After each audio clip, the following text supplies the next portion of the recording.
Can we talk about the passport bros today?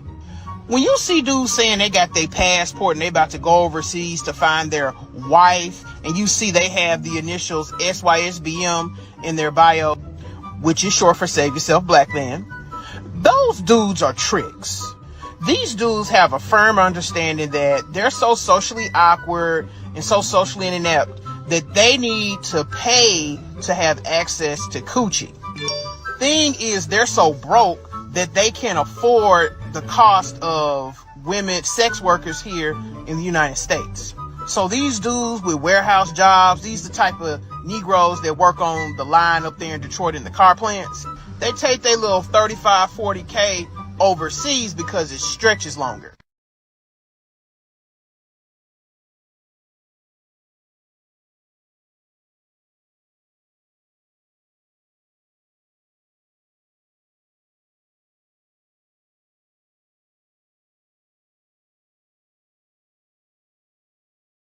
As their equals, they do not view you as it, but the only reason they're with you is because they're not sexually attracted to the men. If it wasn't for sex or power, they wouldn't be with you. I need y'all to watch out for these men. Actually inquire about whether this man actually like women. Not if you're heterosexual. My question to you is, do you actually like women? There's so many men that don't like women, but they're sexually unattracted to men, and they have no choice but to deal with you. And they act like it, don't they? Like, these men don't like women for real. They don't bond with women. They don't emotionally connect with women. They prefer to be around men. They respect men. They get along with men. They see men as their equals. They do not view you as it, but the only reason they're with you is because they're not sexually attracted to the men. If it wasn't for sex or power, they wouldn't be with you. I need y'all to watch out for these men. Actually inquire about whether this man actually like women. Not if you're overseas and find them. The truth of the matter is, you don't want a wife. You want a slave. You want a maid. You want a personal assistant. These women are in dire financial need, and it sickens me that you get on and vocalize brag about getting your passport and going to these countries to get a wife who needs a green card to escape extreme poverty. Whether you pay her family, whether you pay her, no matter what the issue is, she is in a dire situation. How dare you capitalize off the fact that this woman just wants to live financially, and then you call it a marriage. That's not marriage. That's not modern day slavery. And I think that it's disgusting. And all you're really doing is sifting yourself from the real divine masculines and alpha males. Because when they walk in the room, we know it. You know why? Because we feel safe. And we're not safe with you. And we know it. And that's why we're disrespectful. That's why to you. That's why we don't give a damn that you're going to another country. And while you're there, get the help you need to heal your inner child. Because we know that you're unhealed, that you are narcissistic, and that you are a toxic person. So while you're spending your money on your bride, be sure to get the help that you need to. We ain't mad. We don't want you. We see you. You're not a divine masculine. We ain't mad. We ain't mad.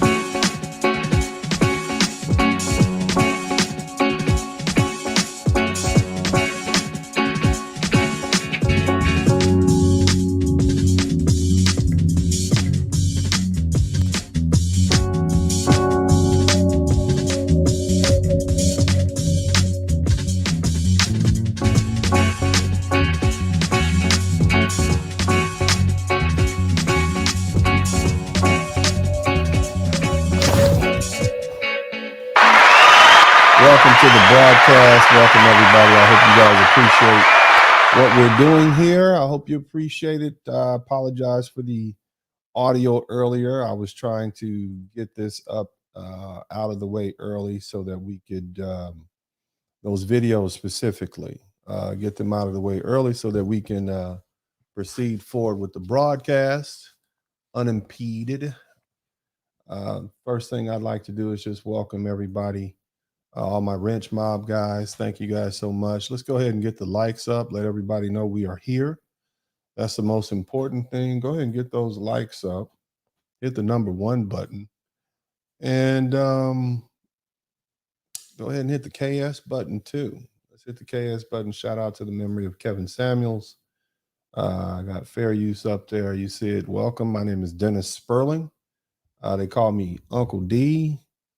Also known as the Blizzard King, because as my good friend Kevin Samuels used to say, winter is coming. And as he would indicate that winter is coming, my presence indicated that we are in a full-blown blizzard. Because unlike Brother Kevin, I don't have any quarry for them.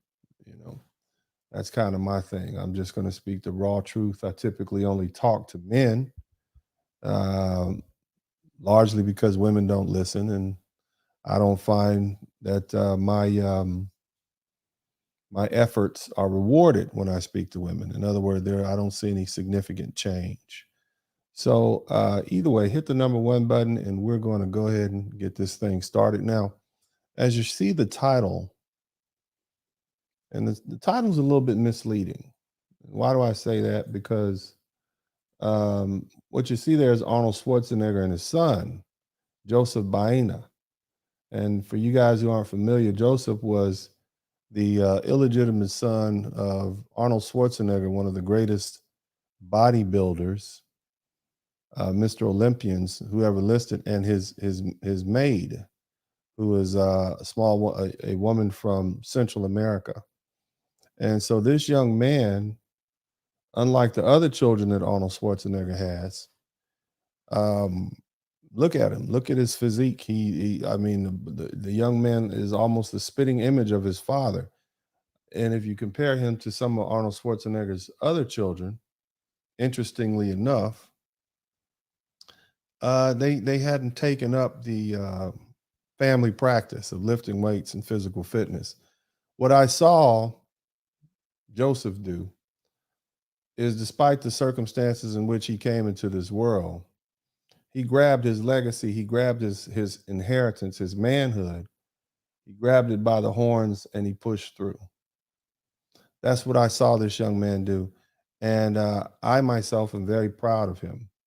I am. And I think we all are. Those of us who are old enough to hear the story, Arnold Schwarzenegger was married to Maria Shriver, who is political royalty here in the United States, as she is one of the daughters of the Kennedy clan.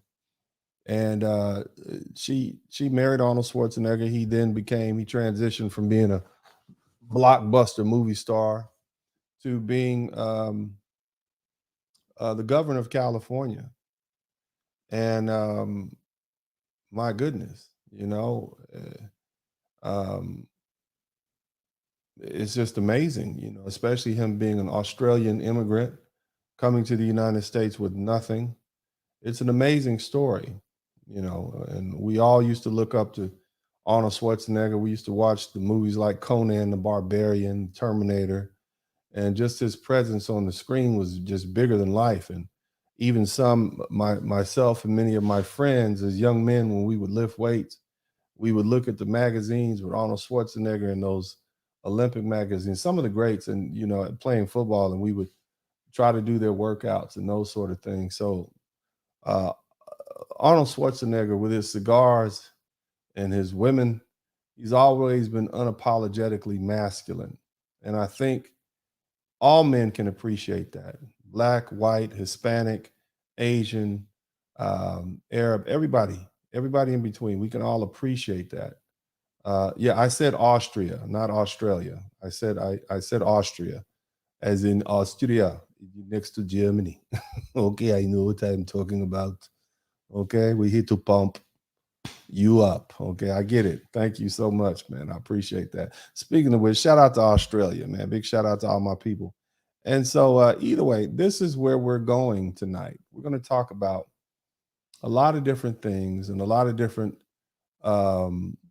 the backlash really from the passport bros has been interesting as someone who is a novice in studying social science. And so because of that, I wanted to continue forward with this conversation, but from this perspective, the one being that how do you begin to deal with these critics? How do you as men with your queen mother goddess simp chips begin to deal with these critics, both men and women, old and young, telling you what you should do? Challenging your manhood is what they're doing now, calling you names like tricks and these sort of things.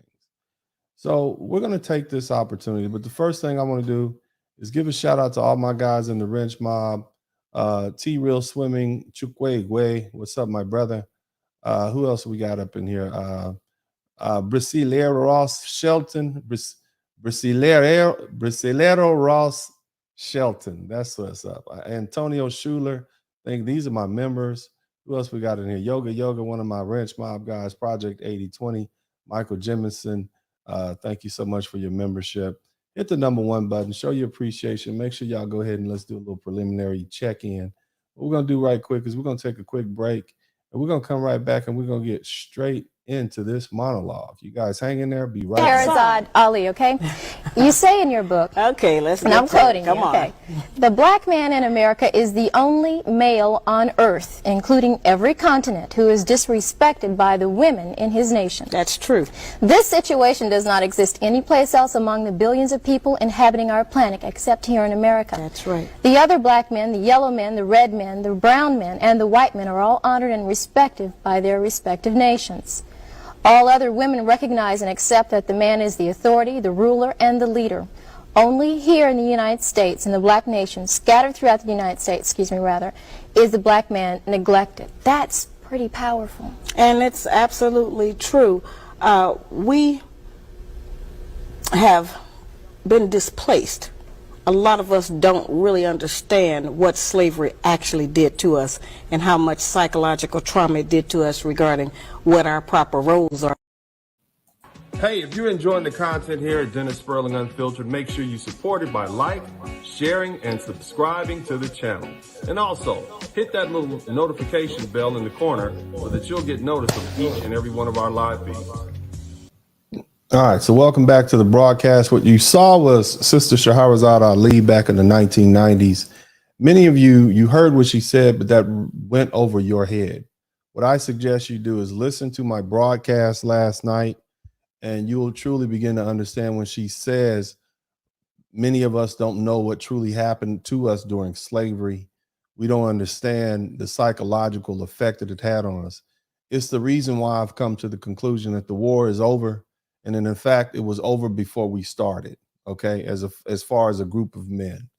But here's the thing. Tonight, we're going to talk about the measure of a man. You are all men. All you men who are listening, you are men. You were born men, and I know there are women listening. I got it. Shout out to the ladies. Shout out to all the ladies who are here, who are Kevin Samuels fans. Big shout out to all you guys. But tonight, I want to talk to the fellas. I want to talk to you men, okay? Black men, white men, Hispanic men, men all across the world. I know I got guys in here from Australia, the UK. I got folks in here from Hawaii. I have people in here from all over South America, Central America. We're deep, and I appreciate the progress that this page is beginning to make. One thing you should understand: I don't give relationship advice, and I've told you guys that plenty of times. Um, the truth is, people don't really want relationship advice. You know, they don't want that, because see, they don't really want the relationships that they say they want. Because if they did, they would stick with the guy or girl that wants them. What they really want is advice on how to trick or entice or control the person that they want, who may not want them. Okay. My advice to you is you should not chase women because it's a waste of time and money. And you should only deal with women who show very clear signs that they are interested in you. And if you find yourself trying too hard to convince a woman to like you, then they don't like you. And in fact, if they show interest, that means they like the person that you're pretending to be. In my opinion, it's more honorable and shows more integrity for a person to hate you for who you are than to love you for who you're pretending to be. Now, we all remember the Will Smith incident at the Oscars. And as our good friend Dave Chappelle pointed out, Will had done an impression as the perfect person for 30 years. And he ripped his mask off and showed us he was ugly as the rest of us. That's what he did on that Oscar night.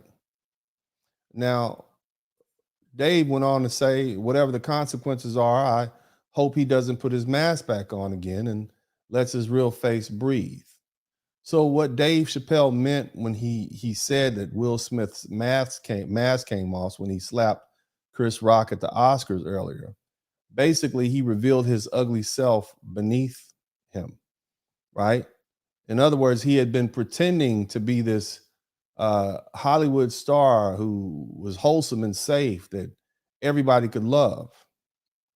But a lot of people forgot who Will Smith was. He's a young man who grew up in Philadelphia, and he grew up in a dysfunctional situation full of violence, just like the rest of us. And so his mask came off for a fleet second, and we felt betrayed. That's no different than a relationship you have. So in my opinion, and this is why I don't give advice, it's just best to be yourself, okay? Now, here's the thing I also want you guys to understand. We men have the same problem as most women. We focus so much time and energy on someone who doesn't really want us, instead of focusing on being the best version of ourselves and then allowing the universe to put us in the right place at the right time so we can capitalize on that. Usually, as men, we want the most attractive women we think we can get. And often, those women want and are attracted to the top 20% of men versus what's available, and that's truly the average American man. And I know we got folks here from the Western world, but for the most part, you guys get what I'm saying. It's the top 20% of men that women are attracted to. Okay? Now, modern entitled women, what do they want? Well, they want advice that does not require them to do anything more than what they're already doing. Kevin Samuels highlighted that mentality, that entitled mentality every night. And, a woman could call in and talk about the status of the man she desires. Yet when asked, what does she, do, to make herself better for this man, the answer was always, well, I'm going to go to work and I'm going to go home, and he needs to be man enough to accept me how I am. So they weren't really asking for advice from Kevin Samuels. They were really looking for validation. And here's the thing. Unlike the Godfather, Kevin Samuels, Uncle D, the Blizzard King, rarely ever speaks to women because I recognize that. That's just the nature of who women are. And I'm not going to waste my time trying to tell women what they need to do. It's like screaming at a tree. Okay. Now, again, the great thing about traveling overseas is that you get to go somewhere where the men want the women and the women want the men. And the culture dictates the response. So the tricks and enticement are not necessary as they are in Western countries. And although I will not typically give relationship advice, I do advise you men to travel and see what the world has for you. And don't even think about entertaining a serious relationship until you're in your 30s and 40s. That's my advice to you men. Okay. Now, instead of giving men advice on relationships, my preference, and if you can hear me, hit the number 1, but let me know you guys are hearing me, and I need to know that. Y'all make sure y'all do that. But instead of giving men advice on relationships, my preference is to give men advice on being the best men they can be. My advice to you men is to be good, honorable, hardworking, loyal, morally upright, respectable men who keep their word. That's what I want you to be. And I think that's the most important advice any man can get, because this is the key to opening up the right doors in life. Man needs to be self-focused and into his own self-preservation and enhancement. And everything else falls in place. And once a man knows his value, he won't accept less. That's why many of you men have decided to use your passports and go overseas where you can get the true value for what you're worth. Now, here's the thing. Entitled modern women and feminine-minded men, or should I say matriarchal-minded men, hate to see a man, especially Black American man, put his foot down and set some boundaries and refuse to settle for less than nothing, refuse to settle for less than what he deserves. They hate that. This is it. This is why you're getting so much backlash. A lot of men instead would prefer that you do what appeals to women. But here's what happened. Oftentimes that backfires. And many of you guys who have joined these red pill streets, you felt that. And when it backfires, you want to lash out at everyone saying, I did what you said. I did it all and it didn't work. They told us if we go to school, get a job and and pay our bills, and we get a 6-pack and start making 6 figures and all these different things, that some beautiful woman would magically appear. But all that happened was we achieved all that, and then the goalpost moved. You could have everything a woman says she wants, and she'll still want more. And this is why I tell you fellas to focus on yourself. Instead of these people, whether they be dating coaches or whomever, they need to stop selling, game and promoting these secret formulas, and teach men to focus on themselves and put themselves first. The burden of manhood is about being the best man you can be. That's a quote from our good friend, the master teacher, BGS Ibmore. Let me say that again. The burden of manhood is about being the best man you can be. BGS Ibmore said that. And that's it. That's your burden. Now, When average women complain about men, and this is something, and again, I don't typically give relationship advice. The only reason I'm traipsing off into this area is because it's necessary, because there are a lot of men and women on the internet attempting to convince you men to do the exact opposite thing that I know that is good for you. And that is explore the limits of your power, your authority, and your reach. In other words, I preach a freedom doctrine on this page. I preach an independence doctrine on this page. I preach a all debts paid doctrine on this page. I tell all men, black, white, Hispanic, whoever, that you are free to explore the limits of this world and find your peace of mind and happiness. And no one should get in the way of that.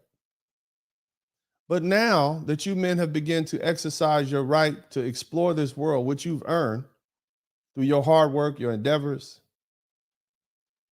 your sacrifice, they're telling you, no, don't do that. And they're trying to shame you into staying here. Now, what I want you to understand from these women's perspective is a few concepts that I'm sure you've heard before. But here's the one that's very important, and I want you to listen very closely. When average women complain about men, they aren't complaining about average men. They're complaining about the top tier 20% that they're sharing, and the issues she's facing competing with all the other women, both known and unknown. That's what's going on. In fact, many of you guys know this. Modern women act like the average man doesn't exist. That is, until he starts seeing more and more, until they start seeing more and more of them getting their passports and chunking up the deuces and getting in the wind. What modern women realize then is that they no longer have their last resort available to them when they decide to stop riding the rooster roller coaster. In other words, the jig is up. And now you see them in panic mode. Now, there are a lot of women who are angry at all men. Okay? They're angry at men because they couldn't get Chad or Tyrone to fully commit to them emotionally, physically, and financially. And that's because she was just one of the many women he was banging. Modern entitled women lump all men into the same mix as Chad and Tyrone when they're angry. They're yelling at the 70% of men, or they're yelling at the 80% of men for what happened to them dealing with the 20% of men. That's what they're mad at. Those are the ones who they keep messing around with. Those are the ones who they keep messing around with and don't qualify for. Those are the ones who they keep messing around, who they don't qualify for, and who don't want them. But this is why they're angry. And then you, the 80%, their backup plan bails on them, and now they're upset. Again, modern entitled women only recognize the guys they have sex with, the guys they've had sex with, and the guys they want to have sex with, or the guys they're about to have sex with. In their world, no other men exist. The men that are willing to commit to them in that way don't want those guys. And we've all seen it happen many times before. These women will curve, or modern women will curve these good guys and put them in the friend zone. They'll do that especially if there's a Chad or a Tyrone in the picture. But see, the problem is for them, the problem for modern women, is that Chad and Tyrone have options in women, plenty of them, and they do not have to settle down. And see, the thing about it, there's power in having options. Chad and Tyrone always deal with females from a position of power because Chad and Tyrone always have options. There's about 10 dime pieces chasing Chad and Tyrone down. So he has the luxury of not caring, which is the real dating power, which is the real power in dating and mating. You see? These same women, these same modern women, will allow themselves to be used by Chad and Tyrone, even have a couple of kids by him. Give him all their good years. And after they get tired of Chad and Tyrone, now they want to find the good man, the average man, you know, the man that they could have had when they were younger, but they passed him by. These entitled women then want these younger men, these men, to take them at their worst. Now, my thing is, what man in his right mind would do that? Well, you guys know. Black American men did it for decades. We took on baby mamas, ex-wives, all sorts of stuff, didn't we? And why they do it? They did it because they were trying to be good guys. They did it because they were trying to do it for the culture. They were trying to be loyal to the race. There's plenty of guys who tell you they were raised by their stepdaddy back in the 1970s and 80s. In truth,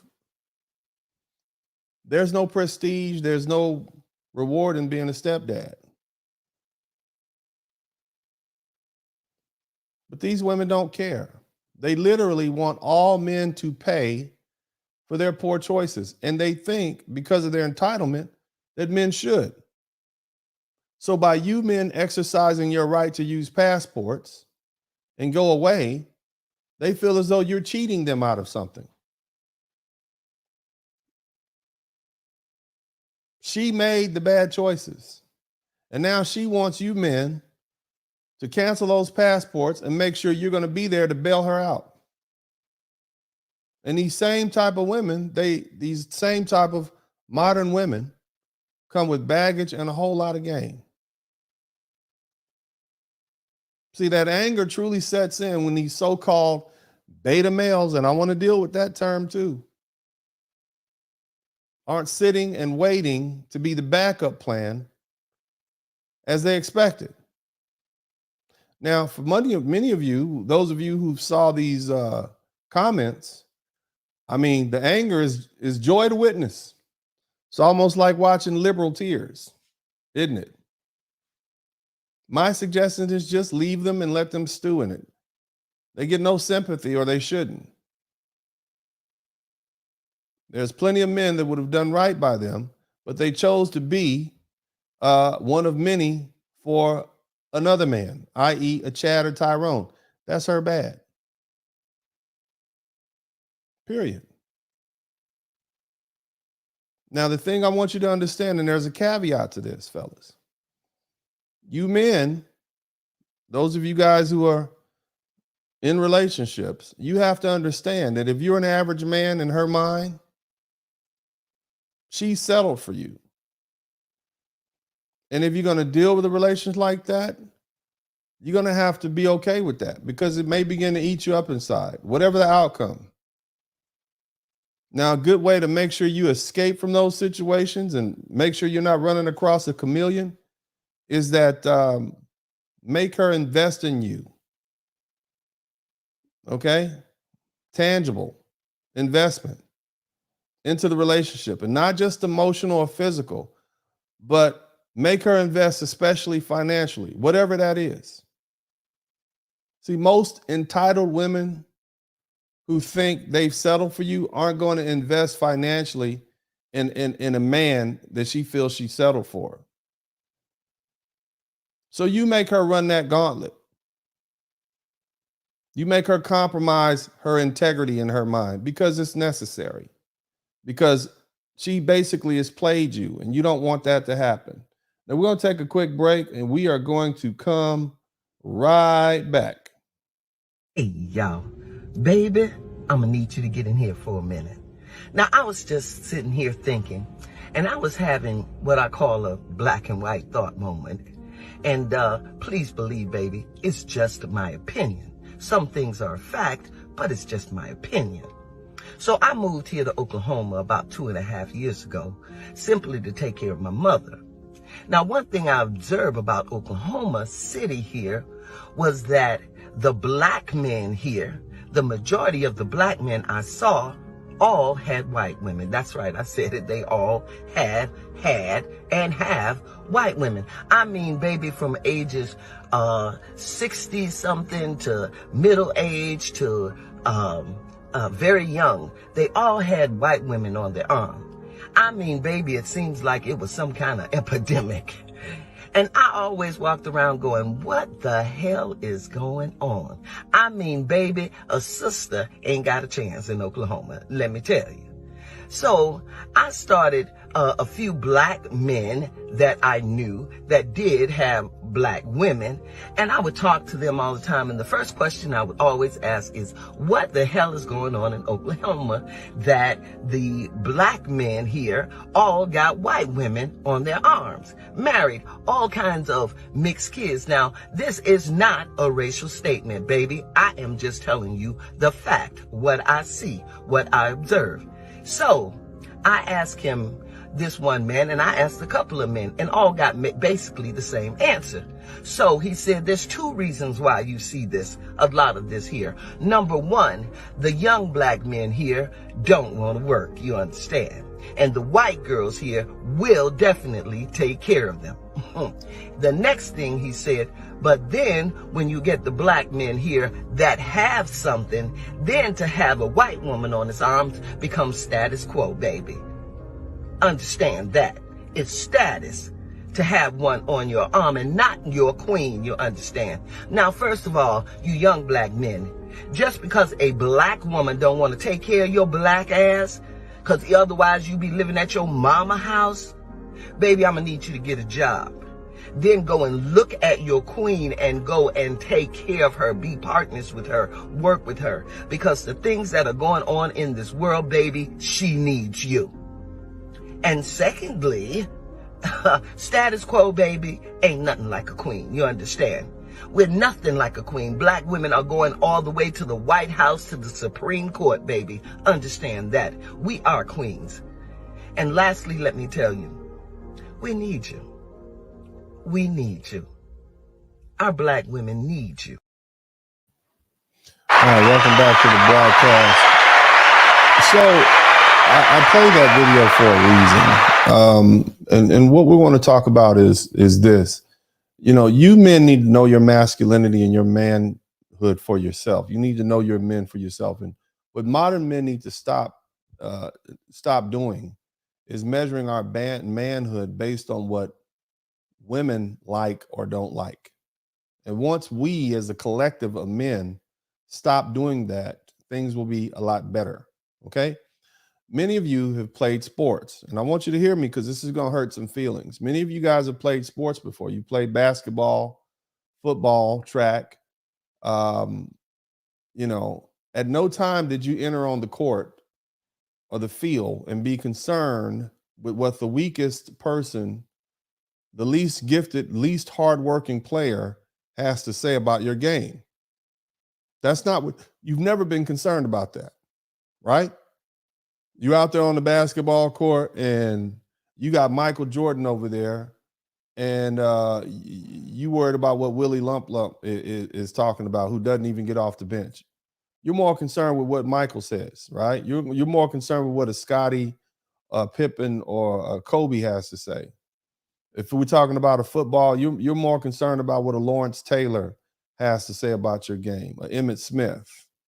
You're not concerned about somebody who washed out years back, are you? Okay. So here's the thing, fellas. When it comes to women, what they think about you as a black man, why would you care? especially coming from the least respected group of women in America. Isn't that what Malcolm X said?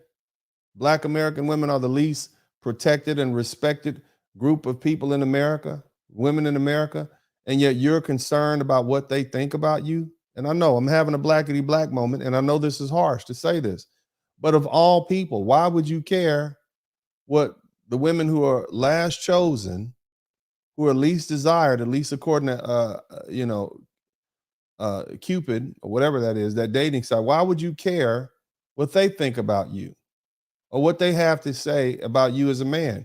Clearly, they don't know. Especially when it comes to you traveling overseas, something that goes directly against their interests for the things I mentioned above. No one else respects the opinion of Black American women when it comes to relationships. So why would you, as passport bros, care? That's what I'm asking you guys. Let's be rational and logical here. My opinion is the sisterhood is in, the matriarchy is in for a rude awakening. They did some things that we find unforgivable. Their reaction to Kobe Bryant's death, their reaction to Kevin Samuel's death. Some of the things we've seen on the internet referring to black men as bullet bags. This whole swirler movement, this divester movement, this whole thing where they're talking about deleting unborn black male babies.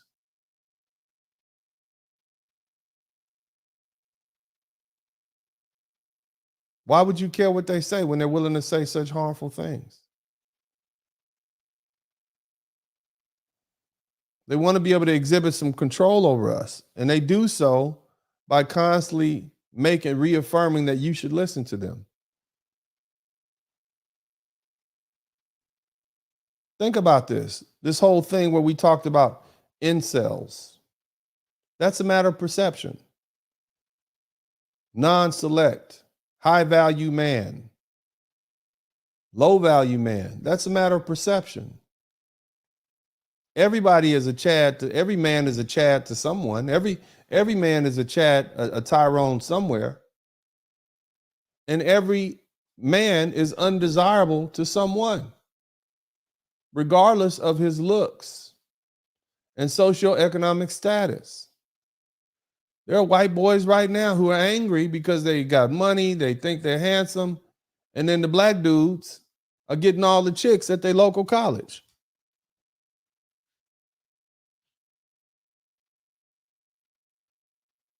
But on the flip side, there are women who love to choose that man, a man just like him. They would cooperate, they'd fulfill his passions and his pleasures and make him feel great about himself. He'd be proud. Oftentimes, and as I said earlier, he doesn't want those women. He wants what doesn't want him.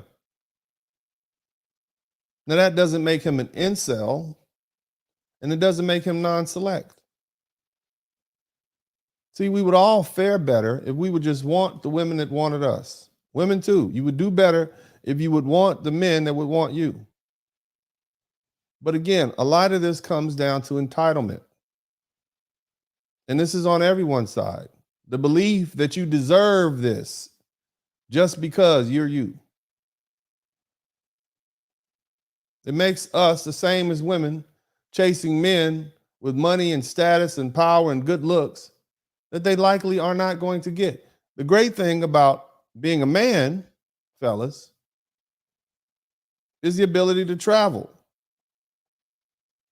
See, travel presents you with a lot more options. A short man who may be a non-select man in the United States is probably one of the tallest men in Colombia or Thailand. A middle-class man in the United States is probably upper middle class or rich in Colombia or some of those Eastern European states. An overweight man in the United States is pretty damn normal in the DR. In fact, If you're too skinny in places like the Dominican Republic, they're going to think something's wrong with you. And if you're too buff with all the muscles, they might think you're a little weird. Here's another thing for my dark-skinned brothers.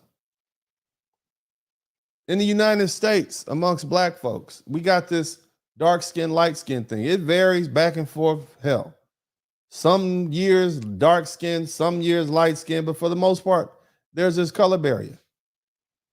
And oftentimes our dark skinned brothers get labeled as, oh, you're not handsome. You're not this. They say these horrible things about our brothers. But here's the thing, brothers, my dark skinned brothers.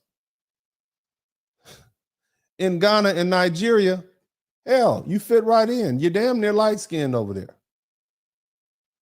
The most important thing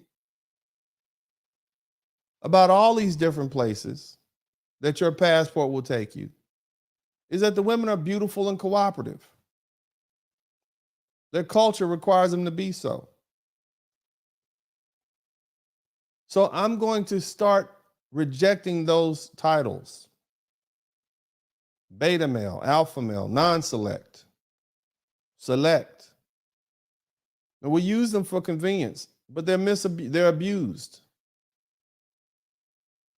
And what they do is they try to tear away at your masculinity, your manhood.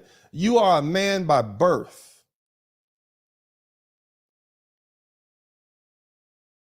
Let me say that again. You are a man by birth. I didn't say male, I said man. Just like you're royalty by birth, you're a man by birth. It is in your heart and it is in your mind. Your integrity, your dedication, your hard work, your strength, your willingness to sacrifice for what you believe in, what you love, what you respect, those determine the caliber of man you are. But you're still a man.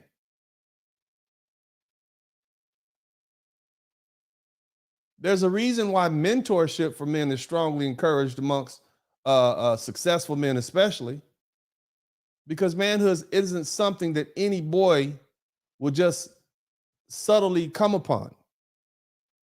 Yes, you're born a man, but this life skill has to be taught and ingrained in you from the time you're little boys. Being born a man doesn't mean you'll become the man that you're supposed to be. You have to be built into that man that you're supposed to be. You have to be taught manhood, whether by initiation or life experience. Being a man or being the man that you're supposed to be is something that you have to earn. It's not just achieved by your mere existence. That's for women. Still, manhood is your birthright, and don't ever let anybody cheat you out of it. Let me say that again. Don't ever let anyone cheat you out of your manhood, which is your birthright.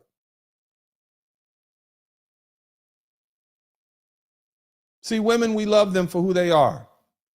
We'll even date down. You got a man who's an 8, 9 on the scale, he'll date a 6 or a 7. You see it all the time.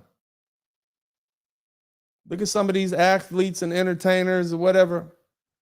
They'll get a woman, they'll marry her. She might be kind of cute then, but after 5 or 10 years, 3 or 4 kids, her looks go down the toilet. He's still building on her manhood.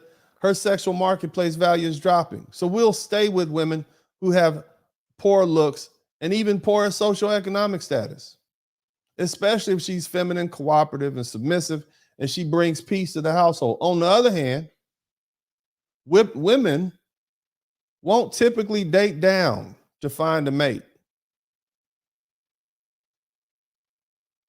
If he isn't at least in her socioeconomic status,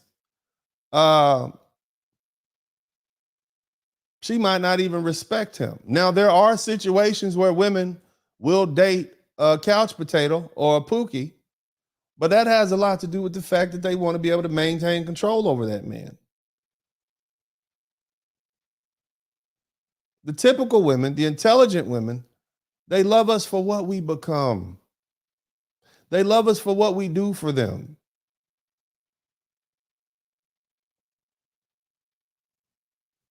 And that is the burden of manhood also, because your productivity has a lot to do with the caliber of man you are, but you are a man by birthright.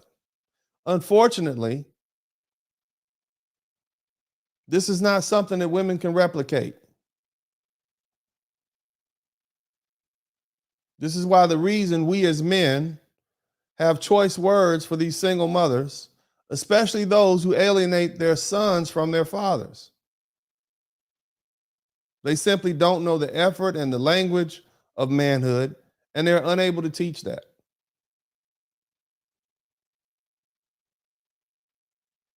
We got the highest rate of single motherhood in the United States, and that correlates with the highest generation of unproductive men in prison who are depressed.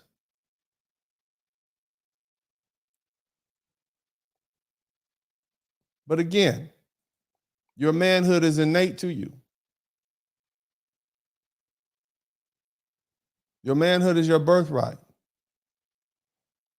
So don't let anybody try to steal that away from you. We must forego using and utilizing these emasculating terms used to downgrade our manhood. Terms like beta male. I know you love using it here on YouTube. Incel. I know that's part of the lexicon, but it's typically used to denigrate men for his financial status, for his physical stature, or for his sexual prowess. Think about that.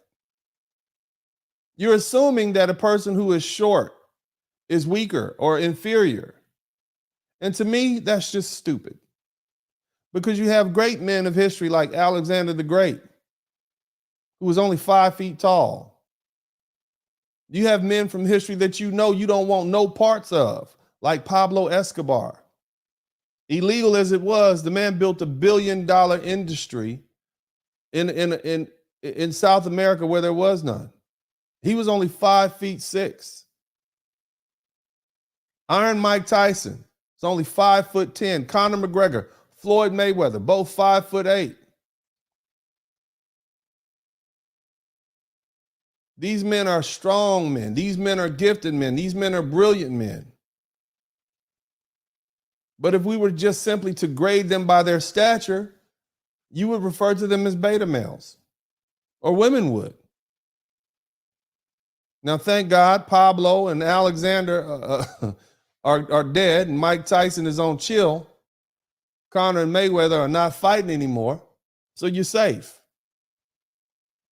But the truth is, fellas, those of you guys who practice jujitsu, or anything like that, you recognize dynamite strength and great heart usually comes in small packages.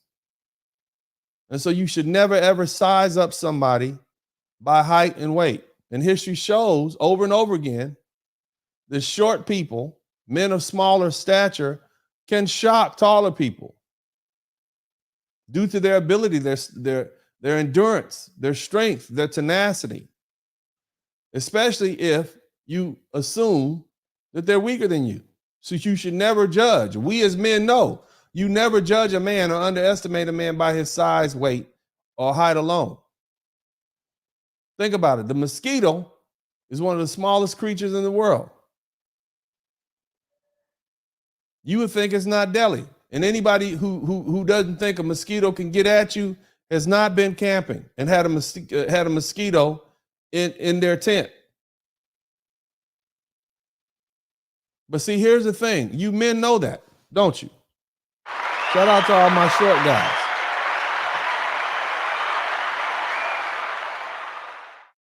You men know that. I don't need to convince you.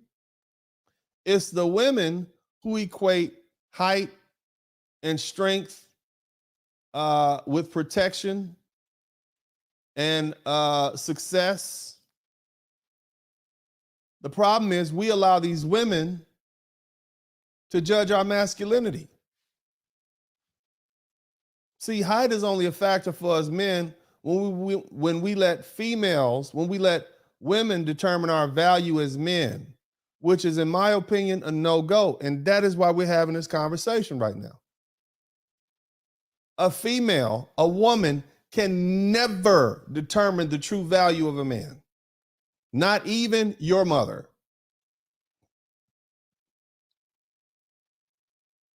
Now, the funny thing is, this height thing is unique. It's a sign of overcrowdedness, over commoditized sexual marketplace in the United States.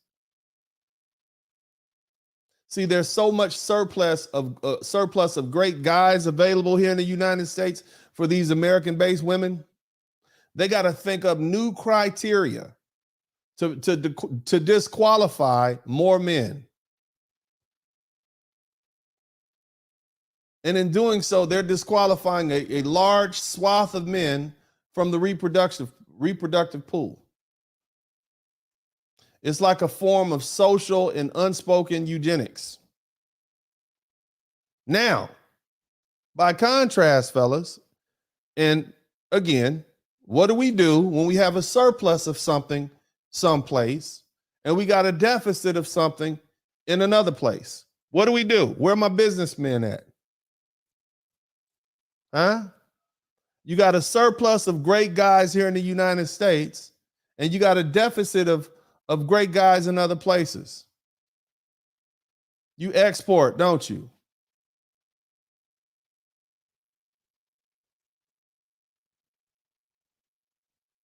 Now, physical attributes are always something that people are going to pay attention to, but not so much in Latin countries, Caribbean countries, in Brazil, Africa, Eastern Europe, Southeast Asia.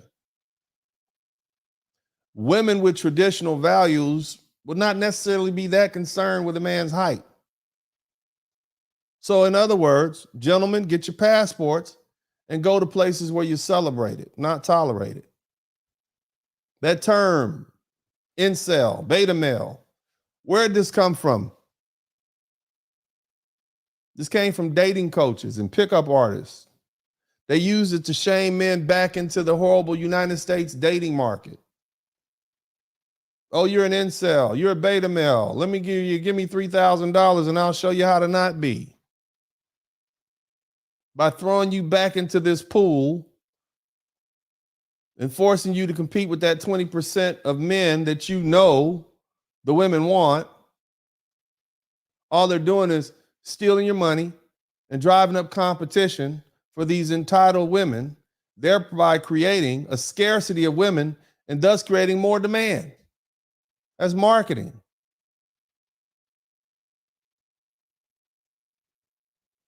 The reason you're hearing so much pushback from these dating coaches and these entitled women is that they don't want to lose their easy marks. And they made it so super obvious. Me, your Uncle D, telling you there's nothing wrong with you and telling you that the dating market here in the United States is out of pocket, that doesn't make them any money. So they would rather make you believe that there's something wrong with you when there's not, because they want you to continue paying for their services. But here's the thing, you won't be falling for that again. The Jedi mind tricks only work for the weak-minded, and it's no longer working. That's why you got your passports. Now, as soon as you men, you modern men, whether you're in Canada or Norway, whether you're in the UK, whether you're in Australia, United States, soon as you start talking about passports, they reveal themselves and they show their true form. They needed to protect their income stream. They needed to protect their sucker base. Even though the facts show that OkCupid in that study said that most women found 80% of men unattractive. Let that sink in. You don't think they know about that?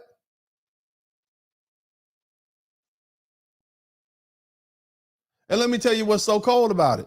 It's not just the 8s and 9s, the 8s and 9s and 10s that don't find you men attractive. That's the cold part. I'm sure this study included a number of wide-back, bus-driving, booger bear-built women that think they deserve the highest elite men.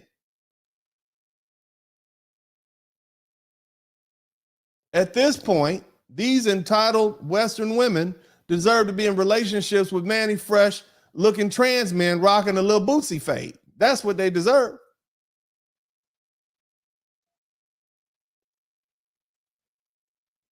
It makes no sense that we have men here, great guys here in the United States, chasing women when women actually outnumber men.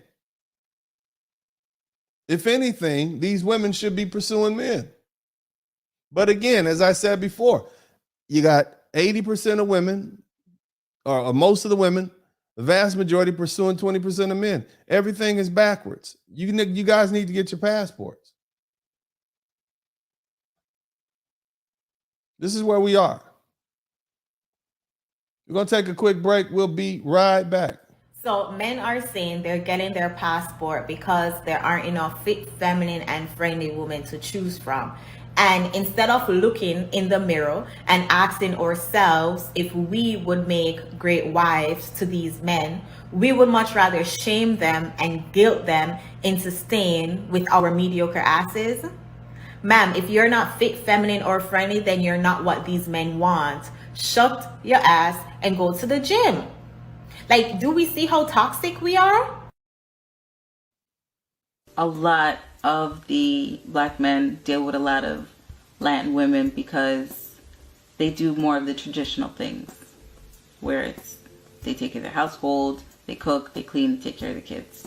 It's more traditional, and it's a lot easier because most Latin women do that.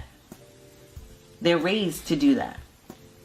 And that's raised for them to do, like, that's regular stuff. Real reason so many black feminazi women are angry at the black man is because the other races of women are not corroborating their narrative about you black men. These other races of women are able to say, no, black ladies, we don't agree with you. How are they saying this? By quietly marrying more black men with every generation that passes. Meanwhile, angry feminazi black women are being chosen by black men less and less and less with each generation. How dare you get with a woman who don't consider herself a queen? How dare you have a family with a woman who respects you as a head of household? How dare you build with her to get to where y'all at today? How dare you accept what she's bringing to the table other than her cleavage and her booty? That's why angry feminazi black girls are really pissed at you black men. As a black man, All right, welcome back to the broadcast. You guys, I need y'all to make sure y'all hit the thumbs up button. We got a lot of people in the chat room, and we don't have a lot of thumbs up. I need you guys to show your appreciation for what I'm doing by hitting the thumbs up button. We are about an hour into this thing, and I'm still going strong. And so I need y'all to go ahead and hit the thumbs up button. If you appreciate these words, that's the least you could do is just hit the thumbs up button. Matter of fact, put the 1 in the chat room, because as you guys know, when we put number 1 in the chat room, it symbolizes you men putting yourselves first. Okay. So I want y'all to go ahead and do that, man. Don't cheat me out of my number ones. Let me know this message is sinking through, and also show your appreciation by hitting the number 1 button. Now, here's the thing I need you guys to do also. We are losing subscribers for some weird reason. And so even if you've already subscribed, I need you to go subscribe again to the channel. Just go ahead and do it, because I mean, I don't know how the YouTube algorithm works, but I'm doing my job. I'm doing my work. I should have more subscribers. I should definitely not be losing subscribers. So I wanted to take the opportunity, hit that number 1 button, and go ahead and hit that subscriber button. Go ahead and do that again. Show your appreciation. We got to get the thumbs up though, fellas. We're deep up in here. You know, we're deep. We got lots of people in here. And so we need at least another, let's say we get everybody subscribe. Give me 100 more thumbs ups, you know, go ahead and do that now. And I'm going to keep on because I want to keep this going, and I want to have some time to get some guys in here. So again, we're talking about modern men and the measure of manhood. And basically what you can gather from what I'm saying is we got to stop letting women rate our masculinity. In other words, tell us what is man and what is not a man.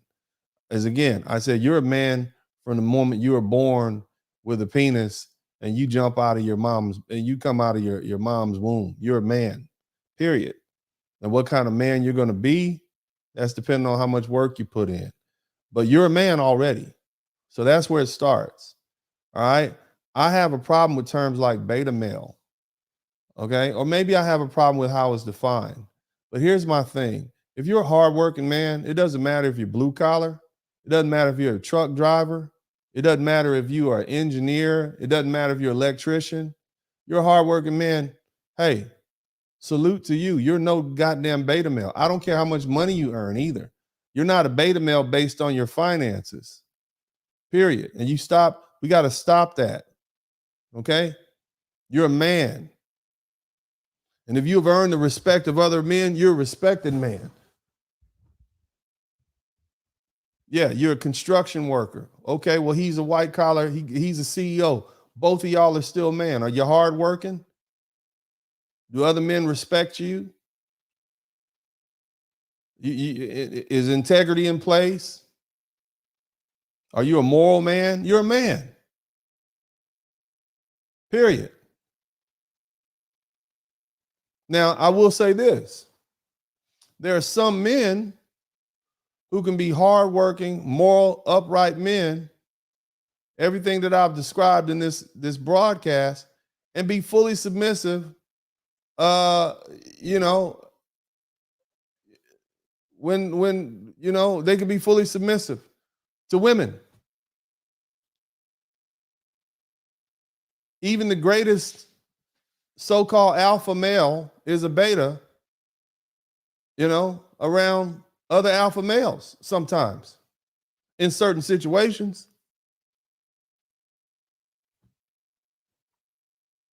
We got Arnold Schwarzenegger on this cover. But I'm sure he's a beta male on the football field with a Lawrence Taylor, isn't he? Right?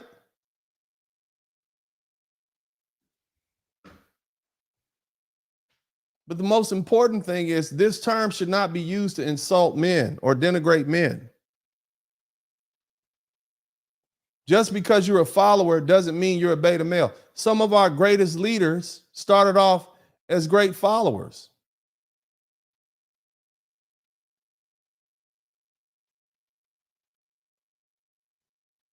So let's just stop using that as a put down for other men, because it doesn't always apply. You could be an alpha male on the basketball court and a beta male in the conference room.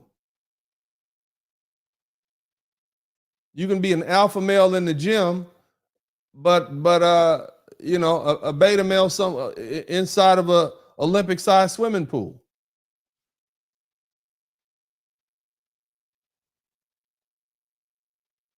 I'm really more concerned with you men that submit to women. And I know that's about how you were raised and under what circumstances. Again, it's not so much about your status and how much money you make. It's more of a mindset and the timing of that mindset. There's some wealthy guys and there's some blue collar guys. And these wealthy guys don't even run their house. Look at Will Smith. Then you got some blue collar guys over here in Louisiana and Lake Charles. They run their house. Now, if a man is raised to submit to a woman and play a secondary position, that's not good. Maybe he doesn't see himself as a leader. That's not good. Maybe he doesn't see himself as an authority figure. That's not good. If you find yourself as a man giving personal power and autonomy over yourself to a woman, you've submitted.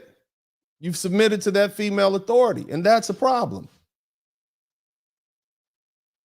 There are men here who give passes to women for disrespect just because she's a woman, even though it's still disrespect. The problem is those type of men don't get respect from either men or women because they're submissive.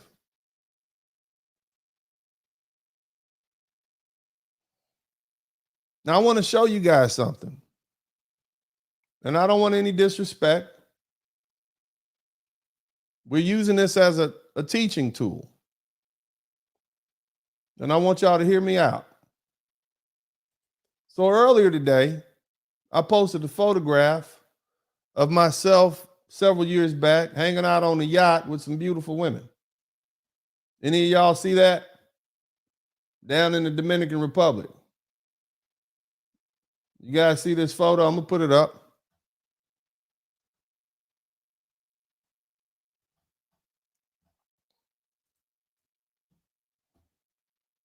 Let me know when you can see this photo. It's a harmless photo. It's nothing, no nudity, just me and some ladies, and the ladies are in bikinis. Nothing grown men shouldn't see. You see that? I guess I should make it a little bigger for you guys so y'all can get a good gander at it. But this is down in the Dominican Republic. That's me and some ladies. We've been hanging out for years, and I said, bring some friends. And they brought all their friends. And most of these ladies are married off at this point or graduated from college or university. But hey, you know, women like to hang around me because I'm cool. Some of you guys who saw that video that I had back in the day when I would play it before lead attorney and MTR and Kevin Samuels told me to stop playing all the rap videos. These were the ladies that were in that music video Fiesta in El Barco. And basically the caption says this: I'm engaged now. I wouldn't trade my fiance and our family life into return to my passport bro-ness. But rest assured, Uncle D truly enjoyed being a passport bro. Fellas, the world is yours. You earned it. Hashtag yacht party, Fiesta in El Barco, passport bros. Okay? So basically what I'm telling you guys is, hey, man, the world is yours, man. Go out there and enjoy your life. Don't worry about what anybody has to say. You know, you got to see the champagne bottles over here popping, little rosé, you know. These ladies are looking good. And for all you ladies who say these women are impoverished, these impoverished women, bullshit. They all look like they eating pretty damn good to me. I see a lot of thickness down there. Now, here's the thing. Okay. Brother, I don't know the brother's name. Okay. But the brother had this to say, and we don't want to disrespect our brothers because a lot of you brothers are like this. The brother saw the photograph and he said, what does your fiance think about this picture? Okay. Now, my response to him was given to him from a place of love. I didn't say anything rude to the brother, but here I am. And see, here's what I want you to understand. My African brothers, my Latino brothers, Afro and Mestizo, them dudes from Russia, you wouldn't ask that question. What does your fiance think about this picture? You like, see, and let me say it, lay it down like this. I was told when I was young, if you leaving the house and your woman is asking you where you going, you tell her, I'm gonna go where I'm gonna be. You don't let a woman try to sun you down like that. And I kind of explained that to him. Okay. And I said, a question that only a man raised in a matriarchal society would think was important to ask. What I was saying here was, first of all, this clearly predates my relationship with me and my fiance. That's why I said this was basically back in the day. All right. But that's not important what she thinks. And to some of you, like, oh my God, he's speaking blasphemy. He's not concerned about what his fiance thinks. But here's the explanation. And this is the most important part.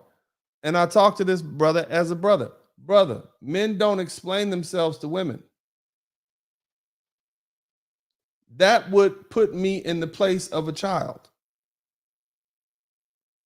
If you find yourself feeling the need to explain where you go, what you do, asking permission from a woman, then you have work to do.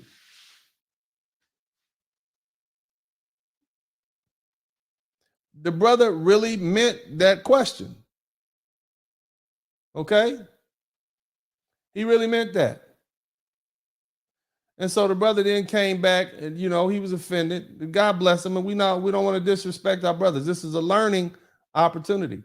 He said, okay, I had a father in my life, unlike most black men. Now, come on, brother. You don't have to insult the brothers. Black men may not be living in the house with their children, but they're around. And black men are the most involved fathers in America. And here's the other thing. Just because you had a father in your life does not mean your father was a dominant man who didn't allow women to try to put him in a son position, to put him in a childlike position, having him explain to them where he is going. That's not appropriate. BGS is in the chat room. Hey, what's up? Y'all make sure y'all say what's up to the master teacher. But so the brother responded, okay, I had a father in my life, unlike most black men. Okay, brother, low-key insult. When you're married to someone, you have to care what other person feels. Okay, so as much as you talk about Pookie and Ray Ray, you're behaving like them. So now he's pat me in this photograph as a grown-ass 40-year-old man with 6 women and a bottle of rosé on this yacht. I'm acting like Pookie and Ray Ray. Okay, so that's another insult. So you insulted the brothers. You insulted me. That's shame. Okay. Just because I care about how my woman feels, don't mean I'm answering to her. Okay, brother, if you care about how she feels, if you're asking me how my woman feels about this photograph, you're basically putting yourself in my shoes. You are basically you are placing your limitations and your belief system on me. All right. Is this picture setting an example? Here's another one. Is this picture setting an example for your black sons? I don't know what he meant by black sons, but I think my sons will be like, yeah, daddy had it popping. I don't see anything wrong with the picture. What's the issue with this photograph of me sitting here with these beautiful women on this yacht? Matter of fact, this was a pretty much weekly occurrence for me back when I was hanging out. This was just a regular old Tuesday right here. I've done this literally dozens of times. You see? But either way, is this picture setting an example for your black sons? What would you have my black sons see me in? What would you rather have? Surrounded by a bunch of dudes on a fishing trip? I don't know. I think this is a pretty damn good example, not just for my black sons, but a whole lot of black sons. Now, if I was a rapper or some white dude on a yacht with beautiful women, you wouldn't have a problem with it. Maybe it's just because I'm a black man. Maybe. I don't know. Kevin Samuels also said high-value men have discipline. What do you see me doing here that's undisciplined? I mean, I've only drinking a half a bottle of this rosé right here. I've only drank a half a bottle so far. I mean, what's the problem? Kevin Samuels also said high-value men have discipline. The reason that Kevin Samuels sought me out is because of my lifestyle. And the mere fact that he was able to convince me that, hey, you know what? I got some beautiful women here in the United States. Come check. It was because of Kevin Samuels I gave all of this up for one woman. So kudos to Kevin Samuels, right? And look, here's the other thing. I wouldn't go back. Beautiful women, but I love having my one relationship with my one woman. It's so fulfilling and beautiful. But until that point, this is what I was doing for the past 10 years. Having a blast, drinking on yachts, enjoying my life. Now let's read through it. You're not exercising discipline with the picture out of it. It's just a picture, brother. It's just a picture. Knowing you have a fiance, he said finance, but he meant fiance with sons. What's the problem? Some of you dudes in the manosphere are starting to act messy like women y'all complain about. Brother, how is this? I don't know no other dudes in the manosphere to do what I do or been done what I've been doing. I don't know anybody. I don't look, why would I give you dating advice? I'm gonna tell you to get a passport so you can do this. Instead of running up a $300 or $400 bill at some steakhouse, right? And you know, I don't, and another thing, I've been doing this. Those of you guys who are from my Facebook page, where my dudes at from my Facebook page, man? Hit the #1 button if you came over here, if you migrated over here from my Facebook page. Come on, y'all. Hit the number. Okay, yeah. So you guys realize I've been doing the same thing since 2010. It's 2022. I've been at this for 12 years. I believe the manosphere, black manosphere, kind of just popped up, you know, 4 or 5 years ago. I've been doing this. You understand what I'm saying? And this is why these kids in 1990 and onward don't take some of y'all seriously. I think that everybody understands that I'm just having a good time, brother. You see what I'm saying? But here was my response, and I'm respectful to the brothers. And again, no disrespect to the brothers, but I said, how you operate in your relationship is your decision. The problem arose when you attempted to judge me based on your beliefs and ideals. Nevertheless, this page predates the manosphere by about 8 years, and I've been doing the same, saying the same things for 13 years on Facebook. Either way, you got your answer. So here's what you need to understand, because I'm not the only one that was trying to help this brother understand. Here's a brother named Darren MC. If y'all haven't joined my Facebook page, you got to really get over there, man. It's a kind of men's only sort of page. And, you know, we really just, we really just have a great time. You see what I'm saying?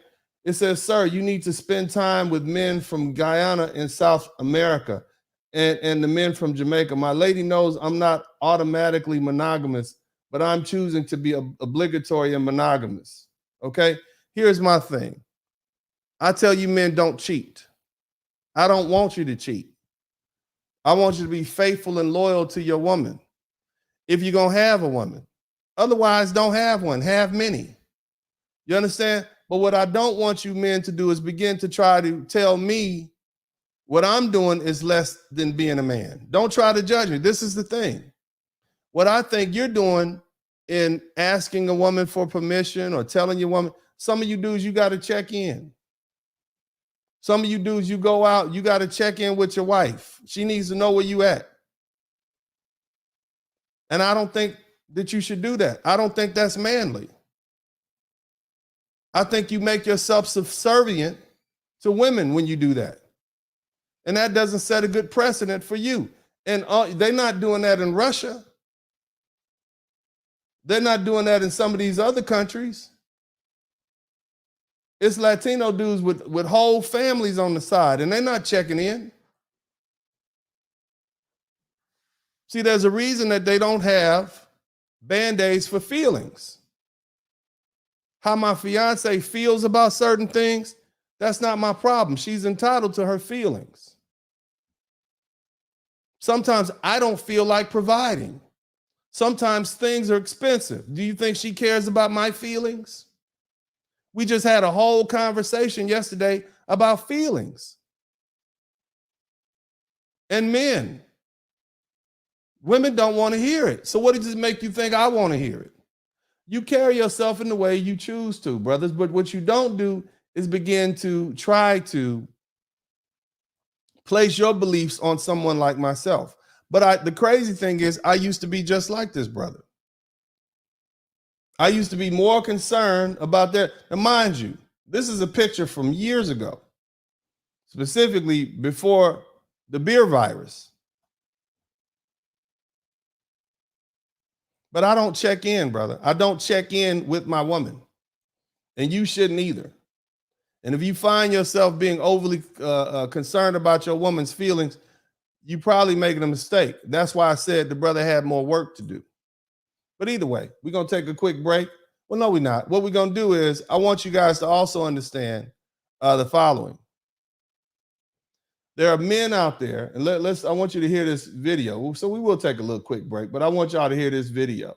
Y'all listen to this, because we're going to talk about the men that tell women what they want to hear. I'm tired of seeing women being ashamed of themselves. I'm tired of seeing women being body shamed. I'm tired of seeing women being ashamed of their nose. If your nose big, breathe. If your hair is nappy, wear it natural. If you ain't curvy, then swing it, baby. You got to be who you are. And let me tell you something. Don't nobody want who you pretend to be. There's somebody that like it just like you got it. They like the way you walk, the way you talk, the way you swing it. Just slap yourself and say, be you, baby. You and your stretch marks, you and your depression, you and your attitude. There is a good work that's about to happen in you, and there's somebody who likes it just like you got it. All right, welcome back to the broadcast. Okay, so what you just heard that's an example of those men who tell women what they want to hear.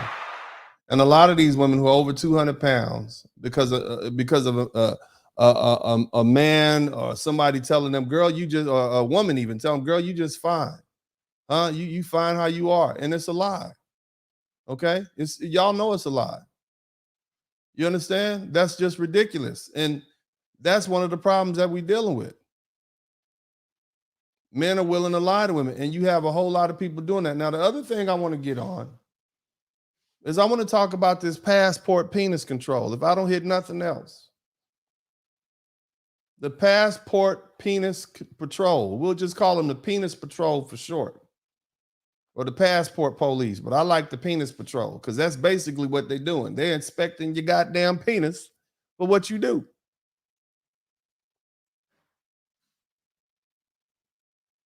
Now, there are a lot of men who are angry with men.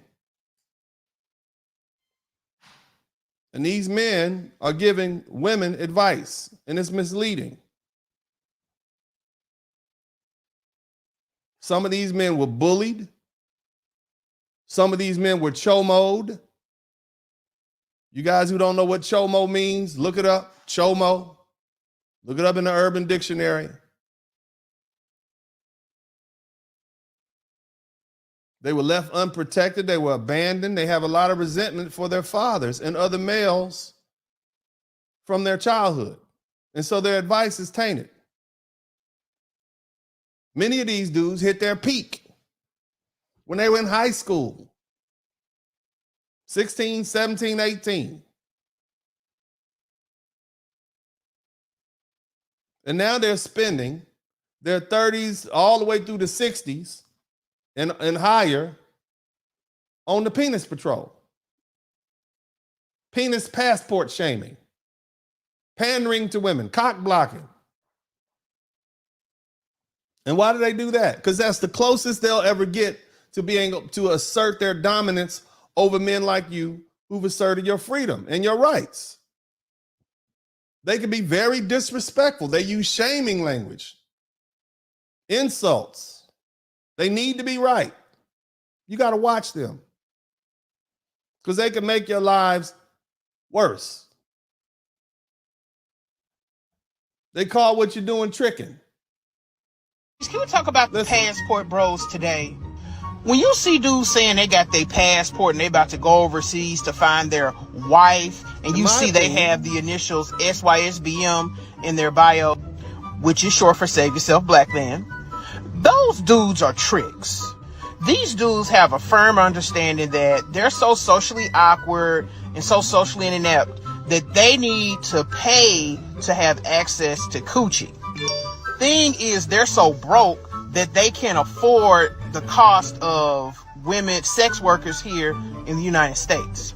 So these dudes with warehouse jobs, these are the type of Negroes that work on the line up there in Detroit in the car plants. They take their little 35, 40K overseas because it stretches longer.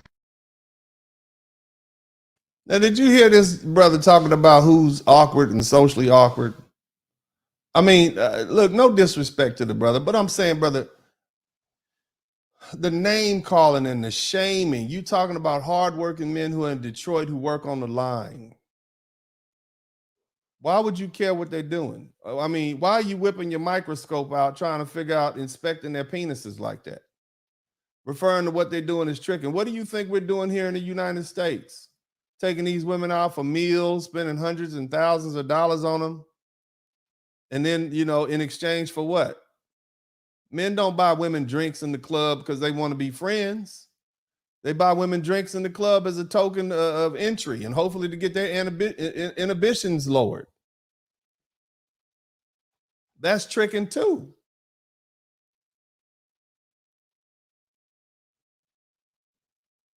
See, the problem is we're living in a time where women believe that they can do the same thing as men and still be considered ladies.